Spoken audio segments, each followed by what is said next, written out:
¿Qué tal? ¿Cómo están? Buenas noches a todos los espectadores. Buenas noches, Arturo. ¿Qué tal? Muy buenas noches, Elena. Bienvenidos a un programa especial esta noche de Analízale, que vamos a centrar en el foro León I 4.0 que organizó la Federación Leonesa de Empresarios, la FELE, y la Escuela de Ingenierías Industrial, Informática y Aeroespacial de la Universidad de León.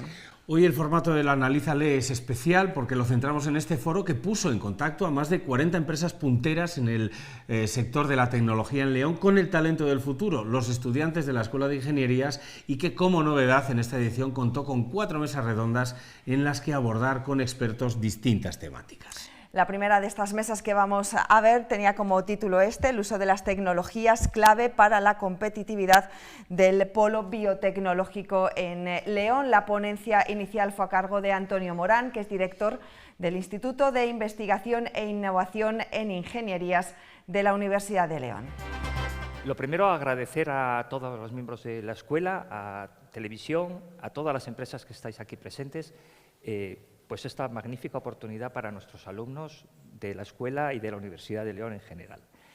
A las personas, a las distintas industrias que están del sector y de otras que están aquí también, de León especialmente, por la acogida que han tenido siempre a nuestros alumnos de la Escuela de Ingeniería. Y bueno, ¿qué decir del sector químico-farmacéutico en León? Es un sector histórico desde hace muchos años. Ahora mismo podemos decir que, por ejemplo, en León, que es cosas que a veces no se conocen, tenemos más de 12 industrias, factorías en León produciendo.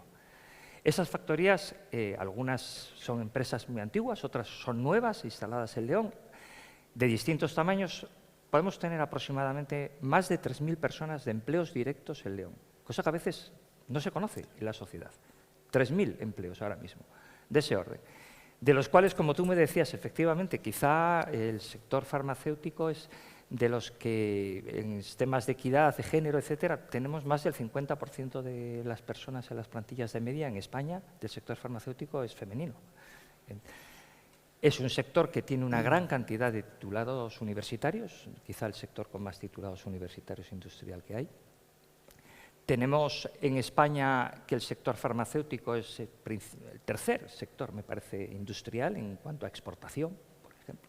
De tal forma que es un sector pujante y que de cara a la provincia de León en concreto, pues hay que agradecerles la instalación de un montón de factorías que han ido creciendo, que nos han ido cogiendo alumnos de la universidad y que a veces ya incluso se pelean por ellos porque no hay suficiente, quizá. Entonces, agradecer y fomentarlo y que la sociedad conozca también lo que es ese sector en León. Y bueno, respecto a lo que es desarrollos tecnológicos, etcétera, yo había apuntado una serie de puntos que teníamos aquí para discutir un poquito algunos de ellos, no todos, pero bueno, algunos. Hablaba y que tú comentabas antes, pues el sector, bueno, pues lo que es la automatización, lo que se conoce a veces como el sector Pharma 4.0, y todo el mundo habla de industria 4.0, pues en nuestro sector sería Pharma 4.0, por decirlo de alguna forma. Tenemos aquí a una experta al lado en automatización. Bueno, pues tenemos que efectivamente es una de las cosas importantes para mejorar la eficiencia industrial. Por otro lado, también, bueno, pues hoy día nuevos productos farmacéuticos de cara a la salud humana, salud animal. Hay que tener en cuenta que en León tenemos industria químico-farmacéutica, biotecnológica, enfocada tanto a la salud humana como a la salud animal. Muy importante. Históricamente, la Facultad de Veterinaria en León desde hace muchos años. Nuevos productos farmacéuticos asociados también a la necesidad de desarrollo de nuevos materiales, como algunas industrias están desarrollando nuevos productos, nuevos materiales de utilización de esos materiales para los procesos de fabricación, nuevos equipos en laboratorios, desarrollo de esos equipos, utilización de esos equipos. No hablemos ya, por supuesto, de maquinaria pesada, de bienes de equipo, en lo que son en las líneas de fabricación, tanto en lo que podríamos decir un tipo de industria que es más pesado, más de producción a gran escala, y industria a menor escala ya de cara a empaquetado y producto farmacéutico a expedición y venta. Otra de las cosas que es muy importante, todo el tema de esos equipos que hoy día gran parte podríamos decir que en España no se producen y hay que importarlos. Entonces, problema de suministros, problema de recursos humanos para todo el mantenimiento de esos equipos, etcétera, etcétera. Otro punto es que tiene que salir, porque salen todos los días, la inteligencia artificial. ¿Qué uso podemos hacer? ¿Qué beneficios nos puede dar? Y todos, cualquier cosa, como comentábamos antes, preguntamos al ChatGPT, a Copilot, a lo que sea, siempre alguna cosa, ¿no? Pues bueno, pues ¿qué ventajas nos puede dar? Que esto es una cosa más popular, pero el uso de la inteligencia artificial a nivel de programación, etcétera, etcétera, es algo que sí es muy necesario ir implementando porque si queremos mantener la competitividad y que nuestros productos salgan a mercado a unos precios adecuados, necesitamos utilizar este tipo de herramientas. Otro tema, la impresión 3D, que algunos de los aquí pues, estáis involucrados. Hay cosas que hay que hacer en impresión 3D, sobre todo para empezar nuevos equipos, desarrollo de nuevas formas a través de la impresión 3D. Aquí, por ejemplo, tenemos un servicio de impresión 3D en la escuela muy bueno y en el instituto que estoy dirigiendo ahora, con gente muy competente y con una capacidad de producción y de nuevas ideas y de nuevos productos muy grande. Podríamos seguir englobando el tema de procesos digitales propiamente dichas, sin, diríamos, utilización de lo que sería la inteligencia artificial, que va muy ligado. A veces hoy día que es muy difícil separar distintos conceptos, en lo que sería todo lo que es la instrumentación y control de procesos, para hacerlos, digamos, más bonitos y más rápidos. También es cierto que eso lleva una reducción de mano de obra muchas veces para poder automatizar, que a veces hay que decirlo también, y poder hacer el proceso competitivo. Y luego, pues bueno, lo que son los sistemas biotecnológicos, nuevos desarrollos, nuevos productos, nuevas industrias industrias que están ahora mismo buscando productos para poner en mercado que curen nuevas enfermedades, ya sean muchas veces biosimilares, no tiene por qué ser el último desarrollo genético, de modificación genética, etcétera, pero sí cosas que son muy importantes. Y yo quería, para acabar también, el otro problema posible, que mis compañeros de mesa redonda pueden decir, recursos humanos. Necesitamos recursos humanos, es por quizá lo que estamos aquí todos, y que necesitamos de esas personas que están aquí escuchándonos, que son titulados universitarios de distintas carreras. ¿Qué expectativas les podemos dar para que se queden en León y a su vez atraer talento de fuera, que también es algo muy importante? Pues ahora vamos con la segunda de las mesas redondas de este Foro Leoni 4.0, que se centró en el uso de las tecnologías como clave para la competitividad del sector alimentario. El ponente en este caso que abrió la mesa fue José María Rodríguez, profesor e investigador del área de nutrición y bromatología de la Universidad de León. Encantado de estar aquí en esta mesa, realmente muy cercano a personas de la industria. Yo vengo soy representante del mundo de la academia y en muchas ocasiones pues, nos achacan que estamos un poco separados, ¿no?, del mundo de la industria, y cualquier oportunidad como puede ser esta pues es una muestra de que realmente no es así. Estamos muy cerca de la industria y así queremos transmitírselo a nuestros estudiantes, porque al final van a ser los profesionales que nutran al sector agroalimentario. Bien, pues dicho esto, la verdad que el título de la mesa es muy sugerente y, como le decía aquí a mis colegas de mesa, es en afirmativo. Realmente no es una pregunta, sino que es una obviedad, ¿no?, que la sociedad ve que las tecnologías pues tienen que ser clave para la competitividad del sector, cualquier sector, el biotecnológico, que fue la mesa anterior, o el alimentario, como es esta mesa. Pero realmente no siempre fue así, porque en un principio, con el desarrollo significativo de la tecnología en la industria alimentaria, lo que venía a cubrir precisamente era una necesidad básica, que es simplemente producir alimentos para satisfacer a la población. Entonces, simplemente con la mera producción de alimentos era suficiente para satisfacer las necesidades que había en ese momento, estamos hablando del siglo pasado, momento en que realmente no estábamos globalizados, como es el caso de ahora. El mercado no era globalizado. Esto evolucionó, las tecnologías en primera instancia, estamos hablando ya de finales del siglo XX, pues vinieron a cubrir principalmente los problemas relacionados con el cumplimiento reglamentario. Es decir, que los alimentos tenían que ser seguros. Entonces, toda la tecnología que iba apareciendo estaba enfocada a cubrir ese aspecto. Y ya fue ahora, en el siglo en el que estamos, en el siglo XXI, cuando las tecnologías más avanzadas, vienen a diferenciar la producción de alimentos para mejorar esa competitividad, ¿no? Esa, si me lo permitís, rivalidad, ¿no?, entre las empresas, porque ya hay suficiente cantidad de productos en el mercado, por lo menos en nuestros mercados, ¿no?, en los mercados occidentales desarrollados. Hay suficiente cantidad, al contrario, hay demasiada cantidad y entonces hay que rivalizar entre unos y otros. Y es esa aplicación de las tecnologías la que permite esa diferenciación. Para dar un poco de pie a la mesa redonda, me he permitido resumir en cuatro claves de la aplicación de las tecnologías en el sector alimentario. La primera podría ser la eficiencia, la mejora de la eficiencia en la producción. Esa mejora de la eficiencia está determinada por producir más o menos, dependiendo de la estrategia de la empresa, pero eso sí, al menor coste, ¿no? Entonces ahí tenemos toda la automatización de la producción en las empresas que mejoran esa eficiencia.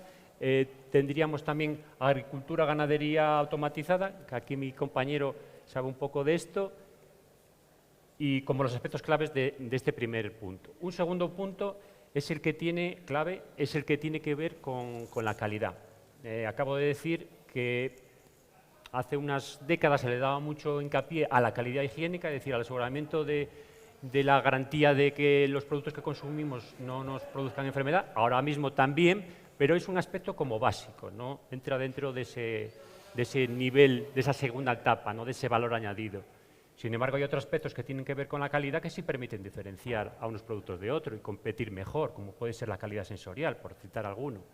Tercer aspecto que considero clave, y esto sí que tiene que ver más con las tecnologías avanzadas que disponemos en la actualidad, la innovación en la elaboración de productos alimenticios. Eso tiene que ver con el diseño de nuevos productos alimenticios o nuevos ingredientes que se incorporen a estos productos alimenticios. Ahí tenemos que hablar de nuevas fuentes de alimentos, tanto de origen vegetal como de origen animal, la aplicación de biotecnologías, cultivos a partir de modificación genética, etcétera, etcétera. Un aspecto que en esta clave que quiero destacar sería el aporte de funcionalidad a productos alimenticios, es decir, a esas extras que algunos productos alimenticios pueden ofrecer en cuanto al impacto que pueden tener en nuestra salud. Es un tema poco polémico, poco que tiene que estar realmente avalado por la ciencia, pero ahí sí que se permite, determinadas empresas sí que han buscado su estrategia de cómo utilizar esas nuevas tecnologías para competir mejor. Y el último de los aspectos clave, que pues es muy interesante comentarlo, porque precisamente estamos en una escuela de Ingeniería Industrial Informática, que tendría que ver con todo esto de la robotización, de la aplicación de la inteligencia artificial, en diferentes campos. Uno de los campos más interesantes sería en la aplicación en la logística y la distribución de los productos alimenticios. Y ahí podríamos estar hablando del almacenamiento de las materias primas que luego surten a las industrias que elaboran alimentos y, por otro lado, podríamos estar hablando de los almacenes de las propias industrias de sus productos terminados. ¿Cómo gestionan eso de una manera eficiente, eficaz, utilizando procedimientos automatizados o semiautomatizados que hacen que los stocks se gestionen de una manera muy rápida, disminuyendo pérdidas y satisfaciendo a los clientes de una manera pues, veloz, realmente veloz?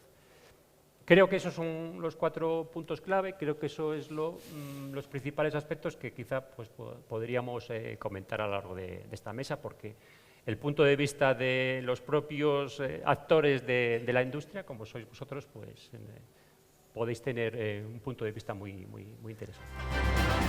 En la tercera de las mesas redondas que se abordó en este foro León y 4.0, organizado por la Federación Leonesa de Empresarios y la Universidad de León, se puso sobre la mesa y se debatió sobre la industria 4.0 como motor de desarrollo económico. El ponente fue el anfitrión de la jornada, Joaquín Barreiro, director de la Escuela de Ingenierías Industrial, Informática y Aeroespacial de la Universidad de León. Voy a dar una visión general de la industria 4.0 en una serie de ítems, de puntos. Primero voy a hablar de qué es la industria 4.0, aunque para los miembros de esta mesa es de sobra conocido, ¿no? Pero de cara un poco a otro público. ¿Cuáles pueden ser algunas de las tecnologías clave en este proceso de transformación digital? Los beneficios que tiene para la industria. También las dificultades que tienen las empresas ahora mismo para adoptar estas tecnologías, esas limitaciones que están teniendo. Luego continuaré con el impacto que tiene en la sociedad y en los nuevos tipos de trabajo. Y por último, pues una visión muy sucinta de perspectivas futuras, hacia dónde vamos, ¿no? Bueno, pues empezando por la industria 4.0. ¿Qué es la industria 4.0? Bueno, pues podemos resumirlo diciendo que es la incorporación de una serie de tecnologías que han cogido fuerza en la última década, en los últimos 15 años. La incorporación de una serie de tecnologías al ámbito de los procesos de fabricación y de la producción, y buscando aspectos claves, como es mejora en la eficiencia, reducción de costes, mejora en la sostenibilidad, flexibilización de los productos, etc. Buscando estos requisitos, ¿no? Y lo importante es que esta transformación digital que viene de la mano de estas tecnologías está cambiando la forma de trabajo en las empresas de una forma bastante drástica. Luego hablaré de esto, pero está cambiando la forma en cómo se abordan los productos, los nuevos diseños, cómo se fabrican, cómo es la logística, la cadena de suministro también, cómo es el postservicio. Está afectando a todos los ámbitos prácticamente en el ciclo de desarrollo de los productos en la empresa. Bueno, pues todo está claro que es la adopción de una serie de tecnologías buscando estas mejoras. ¿Qué tecnologías clave hay dentro de la industria 4.0? Aquí podríamos estar hablando 2 horas o un día entero, hay muchísimas. Yo lo voy a resumir en unas, que son las que se suelen citar, o quizá alguna más, y por resumir, no extenderme demasiado para que luego haya debate, que es lo más interesante. Tecnologías, Internet de las cosas. Es decir, cada vez hay más dispositivos conectados a la red, capturando datos, capturando información de los procesos de fabricación, de las máquinas, pues para su interpretación, ¿no? ¿Para qué? Pues con múltiples objetivos. Por ejemplo, monitorización remota de equipos, de procesos, para hacer un análisis de lo que está pasando en fábrica, en busca de la optimización, ¿no? Internet de las cosas. Otra tecnología, el Big Data, el análisis de datos, la ingeniería de datos. También cada vez se están recopilando más datos a través de estos sensores que están ya prácticamente repartidos en todos los lugares de las factorías, y nos estamos encontrando con un volumen ingente de datos, pero datos que hay que interpretar y hay que sacar conclusiones, pues, para tomar decisiones. Eso también requiere sus técnicas y no son sencillas, y es otra de las tecnologías que hay que tener en cuenta. La computación en la nube. Las empresas que están aquí lo saben bien, cada vez es más habitual que se lancen trabajos a la nube, a la red, para que, o bien lo que se llaman las granjas de computación o servidores con más potencia que los que tiene la empresa, resuelvan trabajos, pues porque se sacan beneficios, ¿no? Eso todo obliga a llevar trabajo a la nube y llegar a acuerdos con este tipo de empresas que dan ese servicio, ¿no? La inteligencia artificial, por supuesto, y el aprendizaje automático, el machine learning, para detectar a través de los algoritmos de inteligencia artificial, detectar patrones de conducta, tomar decisiones y decisiones estratégicas a veces, ¿no? La fabricación aditiva, ya en otro ámbito. Esto, como se ve, afecta parte informática y parte no tan informática, hay de todo. Fabricación aditivas es una tecnología, un conjunto de procesos, más allá de las típicas impresoras 3D que se suelen ver a nivel doméstico, hay otras más industriales, que está cambiando la forma de trabajar en las empresas, porque es una tecnología que permite hacer productos que antes no se podía de ninguna manera. Y ahí está también. La robótica, por supuesto. Con la robótica llevamos un montón de años. Hay empresas ya que la robótica se saturó en cuanto a robots, pero han surgido los robots móviles, han surgido los robots colaborativos, que están también en pleno desarrollo, y para estas tareas repetitivas o peligrosas, pues también hay que tener en cuenta. La realidad aumentada virtual. Ha habido aquí demos y está habiendo demos con gafas de realidad virtual. Importante también en temas de formación de los operarios, en temas incluso de asistencia a mantenimiento de equipos, La ciberseguridad, por supuesto, si hay equipos conectados a la red, enviando datos, enviando información que es delicada, la ciberseguridad también es una preocupación también y que hay que tener en cuenta. Los gemelos digitales, las aplicaciones de simulación por ordenador, que es un mundo entero, hay una cantidad de aplicaciones informáticas ahora para simular, que hay que introducirlas en la industria, es inevitable. Los sistemas de gestión de datos, sistemas PLM, PDM, ERP, las empresas aquí lo saben bien. Es otra tecnología en la industria 4.0 que hay y podríamos seguir hablando. Es decir, muchas tecnologías y casi todas bastante complejas. ¿Qué beneficios tiene para las empresas incorporar estas tecnologías? No es que sea un beneficio, es que es una necesidad.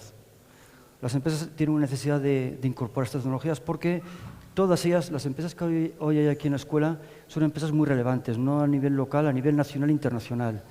Y están operando en un mercado globalizado, con calidad que llamamos lo que somos decir World Class Manufacturing, es decir, con calidad a nivel mundial. Y esto exige llegar a unos estándares de fabricación que no son fáciles. Entonces, o introducen estas tecnologías o es muy difícil competir contra otras empresas a nivel nacional. Pues para ser más eficientes, para ser más productivas, reducir costes, personalizar productos, que cada vez es más necesario, optimizar la cadena de suministro, es decir, muchos aspectos. Si no, es imposible competir, con lo cual no es que sean beneficios, que es una necesidad para las empresas. Y aquí sí quería hacer mención, voy a procurar no extenderme en esta parte, que la transformación digital de las empresas, esta industria 4.0, viene de la mano también de la transformación sostenible. En las estrategias nacionales y europeas siempre viene de la mano una cosa y la otra. Europa es un mercado muy regulado y la fabricación sostenible ahora es una obligación también, ¿no? Sin estas tecnologías es imposible hacer fabricación sostenible. Podríamos citar varios ejemplos en el tema de eficiencia energética, los consumos energéticos que son importantes para todas las empresas. Pues la incorporación de estas tecnologías lo que permite es detectar patrones de consumo, aplicar algoritmos para ver qué fuente de energía en cada momento es la más adecuada y evidentemente esto ayuda a que las empresas reduzcan su factura energética, que es una de las principales facturas que tienen todas ellas. La producción limpia sin desperdicios. Estas tecnologías permiten ir hacia ese camino de reducir desechos. La fabricación aditiva es un proceso de fabricación que no, en teoría, aunque tiene unos pocos de residuos, casi no produce residuos, pero también estas tecnologías aplicadas, hay casos en León, en cementeras, al estudio de los hornos de combustión sensorizados y aplicando técnicas de inteligencia artificial, ayudan a que la huella de carbono y las emisiones se reduzcan. Es decir, los ámbitos que podemos explicar en cuanto a sostenibilidad medioambiental vienen de la mano de estas tecnologías y son muy amplios. Bueno, para ir concluyendo, desafíos para la empresa. Porque claro, esto es muy bonito, son tecnologías muy interesantes, pero ¿qué desafíos tiene la empresa? Voy a citar solo algunos. Estas empresas lo conocen bien. Hay una serie de inconvenientes y por eso las empresas están hoy aquí, porque van buscando talento, van buscando nuevas habilidades, porque no es fácil este proceso de transformación digital tan rápido. Y la primera dificultad que es la inversión inicial. Introducir estas tecnologías, que son muchas, es costoso en hardware, en software y en formación de personal. Va todo de la mano. Esto es muy costoso. Entonces, hay empresas que pueden hacerlo de mejor manera y hay otras pequeñas y medianas empresas pues, que tienen más dificultades y es una de las principales limitaciones. El cambio cultural, es decir, las empresas, su personal está acostumbrado a hacer las tareas de una determinada forma y cambiar esa forma sabemos que es muy complicado, ¿no? Pero es necesario. Esto es otro de los frenos que las empresas también tienen que abordar. La falta de talento digital. Las empresas hoy están aquí en la escuela buscando ese talento. ¿Por qué? Porque, lo que decimos, la reacción al cambio del personal que lleva 20 años, 30 años ejecutando con unas herramientas y una forma de hacer, no sirve ahora. Y es muy difícil cambiar. Ese talento es necesario. Y repito, para eso es este evento y yo creo que hay que ponerlo en valor. La integración de sistemas heredados, la seguridad cibernética, son limitaciones que las empresas, pues evidentemente son limitaciones que tienen que abordar, etcétera. Y ya, para terminar, hay un debate abierto sobre el futuro de los tipos de trabajo. Es un debate ya muy manido, pero evidentemente hay trabajos que desaparecerán, hay trabajos nuevos que van a aparecer. Bueno, evidentemente va a haber aquí un cambio importante en los tipos de trabajos y los tipos de habilidades que se van a requerir. Y aquí sí que quiero poner yo en valor, desde la parte de la universidad, que es lo que me compete a mí, yo lanzo la mano, hay una posibilidad ahora de ofertar microcredenciales, que es formación muy especializada, donde tienen que estar involucradas las empresas para dar una formación específica en todas estas tecnologías, pero porque las empresas, un grupo de empresas, detectan una necesidad de formación. Yo ahí lanzo el guante. Cualquier empresa ahora mismo sabe que la escuela está abierta para plantear un programa de microcredenciales. Son programas cortos de formación, pero muy especializados que puede ser interesante explorar. ¿Y perspectivas futuras? Pues aquí la pregunta es, o la respuesta es, a saber. Estamos hablando de industria 4.0, pero es que tendríamos ya que hablar, se está hablando de la industria 5.0. A este evento habrá que cambiar el nombre en el futuro. La industria 5.0 implica ya no la incorporación de las tecnologías, que todavía no las hemos incorporado del todo, y ya estamos hablando de la industria 5.0, que implica ya la interacción, mete a la persona, el operario, la persona, la interacción de la persona con los sistemas automáticos. Va muy rápido todo. Habría que hablar de la computación cuántica, que empieza a ser una realidad. Ya hay ordenadores trabajando y en breve va a ser una realidad ya a nivel comercial. De la biotecnología, de los nanomateriales, que es todo un mundo, el desarrollo de nuevos materiales, de las limitaciones de la inteligencia artificial, que después va a haber una mesa redonda también donde se abordará. Pues todo esto son perspectivas de futuro que habrá que considerar. Y en todas las mesas salió un término que es una realidad y que ha cambiado y cambiará aún más el futuro de la tecnología. Hablamos de la inteligencia artificial. Esta última mesa fue la que hablaba de las tecnologías habilitadoras para la transformación digital, sobre todo la nueva Ley Europea de Inteligencia Artificial. La ponencia corría a cargo de Iván García del Blanco, diputado leonés del Parlamento Europeo en el Grupo Socialista, que ha participado en esta negociación de la Ley Europea de Inteligencia Artificial. Muchísimas gracias y gracias en primer lugar por la invitación. Hacía la broma aquí fuera que había estado hablando de la ley prácticamente todo el mundo menos el León, así que hoy ya por fin cierro ese capítulo, acabo de cerrar el círculo. En primer lugar, voy a definir de alguna forma lo que han sido 5 años de trabajo muy centrados en lo que es el aspecto de regulación, pero no solo de regulación, lo que es la transformación digital, la adaptación del mercado europeo a la transformación digital es uno de los 2 ejes principales de lo que ha sido el mandato de las instituciones europeas. El otro es el trabajo por las cuestiones relacionadas con la lucha contra el cambio climático, la sostenibilidad medioambiental. Al final todo está imbricado, eso es cierto. En materia de digitalización se plantearon 3 ejes principales. Uno tiene que ver con movilización de recursos para inversión, para innovación y competitividad. La segunda se planteaba, yo creo que ese es uno de los grandes retos, la formación general de la población, no solo en cuanto a cuadros profesionales, sino también a una formación general de la sociedad en cuanto a qué comporta el cambio tecnológico y la adaptación ante ese cambio.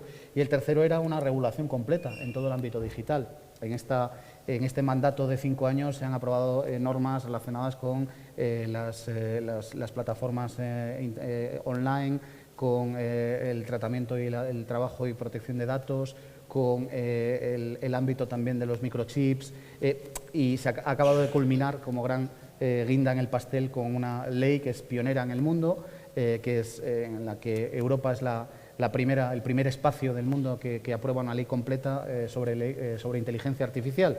Ha sido aprobada muy recientemente, ya de forma definitiva en el Parlamento, en el último pleno de Estrasburgo hace prácticamente un mes. Y como digo, es la primera que afronta de una manera holística completa el fenómeno de la inteligencia artificial. Es la consecuencia de un trabajo de decantación de muchos años, es decir, el Parlamento comenzó con una propuesta, la primera también del mundo legislativo, sobre ética aplicada a inteligencia artificial, de la que fui ponente. Después hubo un comité especial sobre inteligencia artificial, en la que hubo mucho trabajo con personas del ámbito de la tecnología, con representantes ciudadanos, gente de la academia. Yo creo que solo de forma personal habré tenido docenas de encuentros. Creo que esto multiplicado por todo el Parlamento, por la cantidad también de informes relacionados con el uso de inteligencia artificial en uno u otro sector, también ha habido muchísimos contactos. Y definitivamente la ley en sí ha tenido un tracto temporal de aproximadamente 2 años y pico, casi 3 años. No ha sido fácil porque las posiciones de partida eran diversas. También el proceso negociador y regulador en la Unión Europea es complejo, implica no solo a a 3 instituciones, sino muchos puntos de vista, sensibilidades, incluso a veces intereses muy diversos, pero creo que ha sido un proceso muy fructífero que al final ha acabado por alumbrar un gran producto que es un producto de consenso, de trabajo, como digo, de decantación durante muchísimo tiempo y que ha acabado por, creo que por alumbrar un texto que está muy equilibrado. El objetivo de la ley fundamentalmente era afrontar todas las consecuencias que puede tener la inteligencia artificial en nuestras sociedades por la propia potencia intrínseca que tiene. Aquí se ha hablado, acabo de estar también comentando en una entrevista, que estamos ante una tecnología que no es simplemente un salto cualitativo en cuanto a avance, desde esa perspectiva estamos ante un cambio de era, es una tecnología que viene a revolucionarlo todo. Yo creo que solo probablemente se puede comparar con lo que supuso la primera revolución industrial, por los efectos que produjo en las sociedades, pues eso, el abandono del campo, la construcción de las grandes ciudades, el proceso industrial. Bueno, pues estamos ante algo que va a producir todos esos efectos en nuestras sociedades, que tiene además una característica fundamental, que es transversal, es decir, que no es que se vaya a aplicar en un terreno concreto u otro, nos va a afectar desde todos los puntos de vista y en todos los terrenos. Es una tecnología en la que no cabe la decisión de no adaptarse, es decir, vamos a estar afectados de una forma o de otra. Es una tecnología que sigue en evolución, esto lo saben mucho mejor las personas que me acompañan en la mesa que yo, pero es una tecnología que sigue en evolución, de la que no sabemos cuál es su cenit. De hecho, estamos, yo creo que viviendo el alba, ¿no?, el amanecer de esta tecnología, y tiene una característica además esencial, que es una tecnología que evoluciona por sí misma, que tiene un grado de autonomía importantísimo y que evoluciona por sí misma. Por lo tanto, plantea riesgos también muy importantes, desde luego grandísimas oportunidades. A mí me gusta siempre afrontarlo desde una perspectiva optimista, porque creo profundamente en el salto, digamos, civilizatorio y en nuestro bienestar que puede producir, pero efectivamente una tecnología con esa potencia también puede generar externalidades muy importantes. La ley pretende proteger, fundamentalmente, y no habla tanto de tecnología en sí como del uso que se va a hacer de esa tecnología. La ley plantea una serie de prácticas que van a estar directamente prohibidas dentro de la Unión Europea porque se entiende que son incompatibles con la defensa de nuestros derechos fundamentales y con algunos valores colectivos. Plantea luego toda una serie de usos que se van a considerar de alto riesgo y que, por lo tanto, van a ameritar mucho control antes de poner esos sistemas en el mercado, y también un control permanente a lo largo del tiempo de esos sistemas. Son fundamentalmente aquellos que ya incluso tienen algún tipo de regulación previa, como el ámbito de los seguros o el ámbito bancario, y en algunos ámbitos en los que se entiende que estamos trabajando con procesos especialmente sensibles o con ámbitos especialmente sensibles, como la sanidad, como la educación, como la justicia. Y después la ley plantea también unos requisitos adicionales de transparencia para algunos usos de la inteligencia artificial, y en este caso sí de manera específica en lo que tiene que ver con la inteligencia artificial generativa, que tengo que decir que, para que nos hagamos idea de la velocidad a la que vamos, en el primer proyecto que presentó hace unos 3 años la Comisión Europea no estaba ni contemplada porque no estaba comercializada, no existía.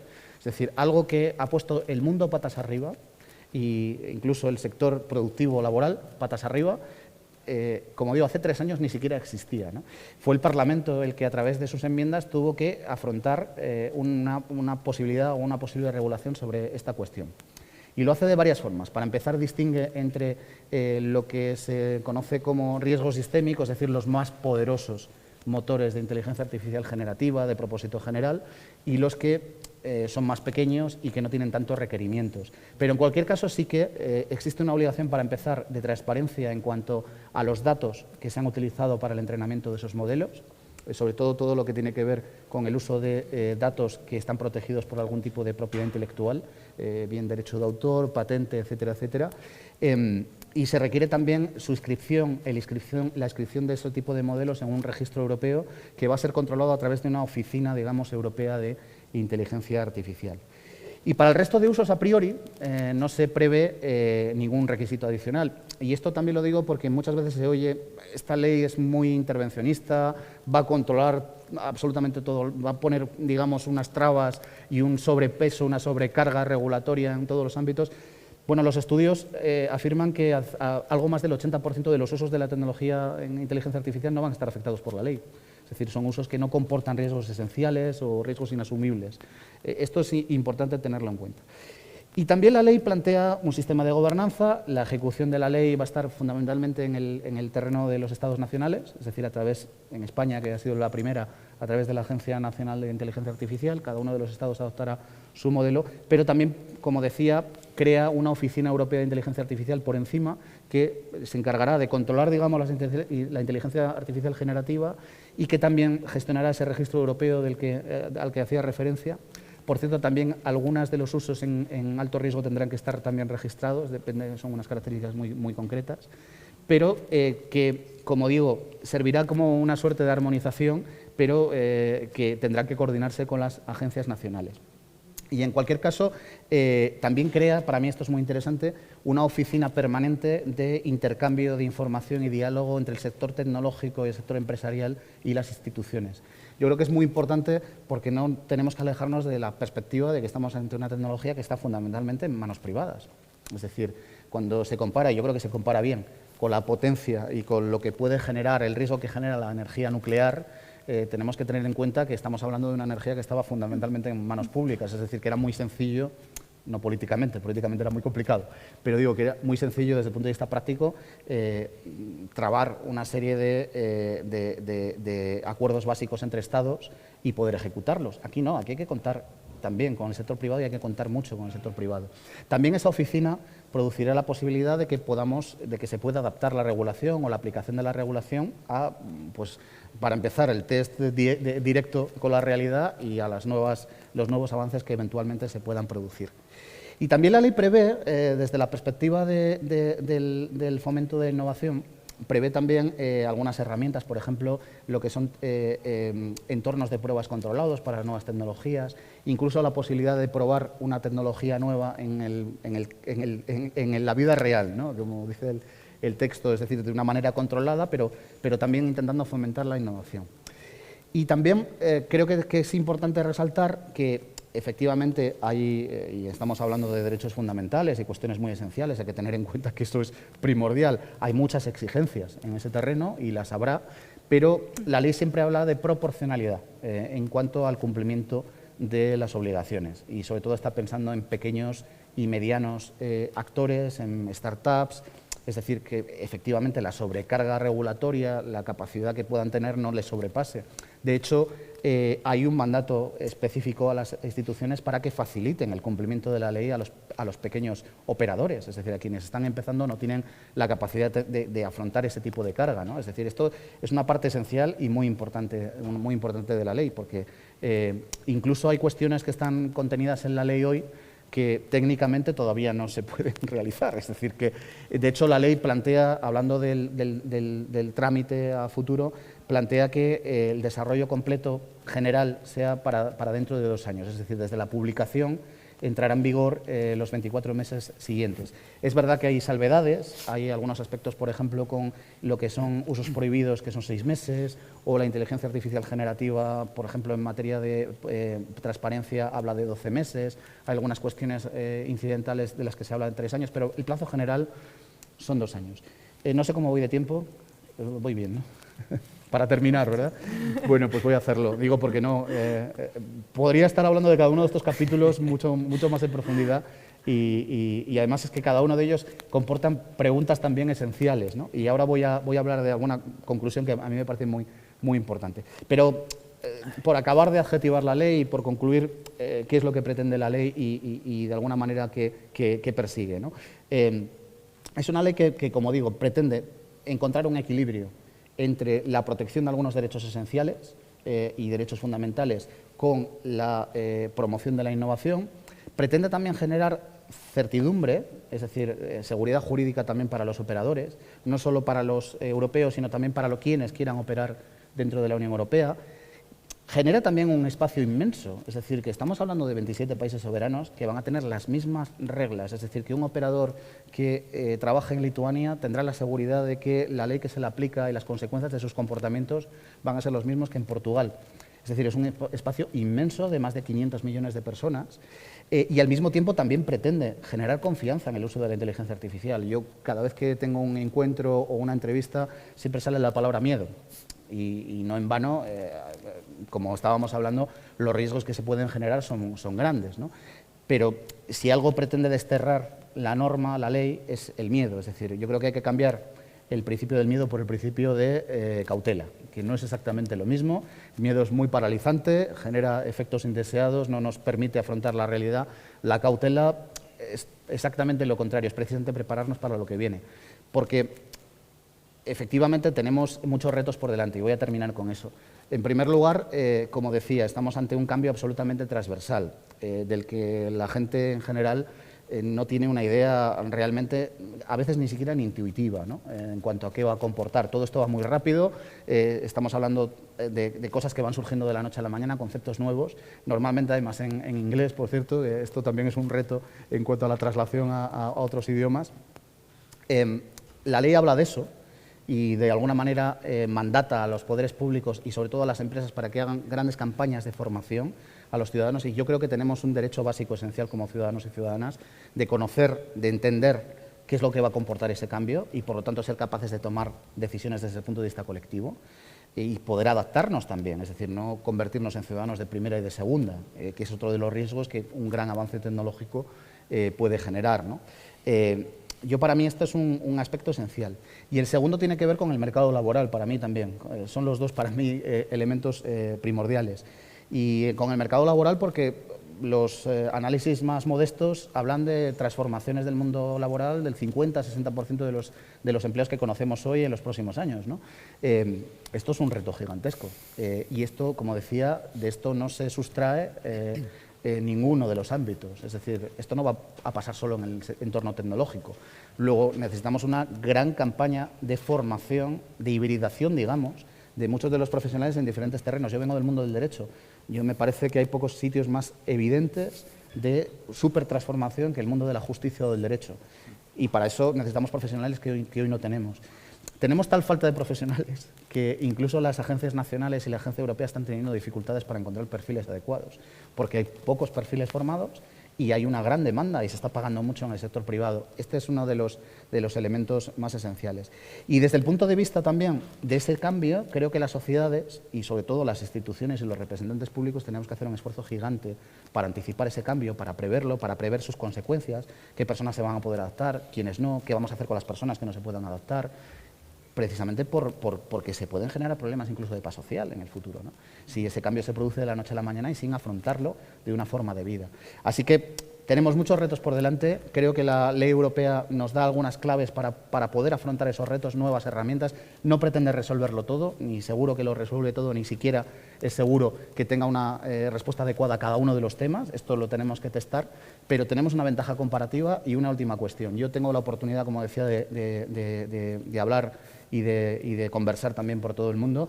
Estuve hace muy poco tiempo en Estados Unidos y puedo decir que incluso algunas de las compañías que estaban mostrándose muy reticentes con la regulación de algunos aspectos de nuestra ley europea, ahora hoy en Estados Unidos están pidiendo una solución similar.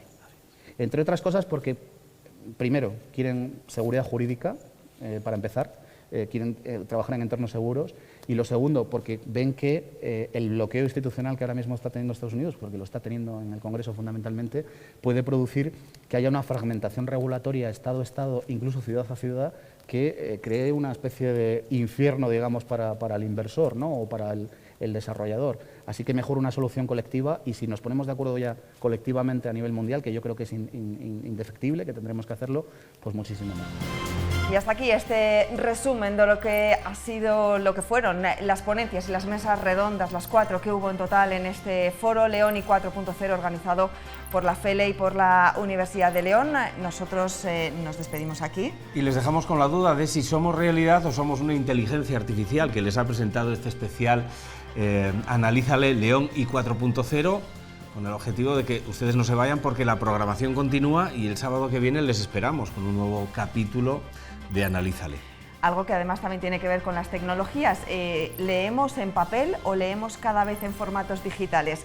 ¿Cuánto leemos? ¿Cuáles son los hábitos de lectura según la edad? Lo abordará nuestro compañero Jesús Rodríguez en el próximo Analízale, dedicado al libro con motivo del 23 de abril. Sean felices, adiós. Buenas noches.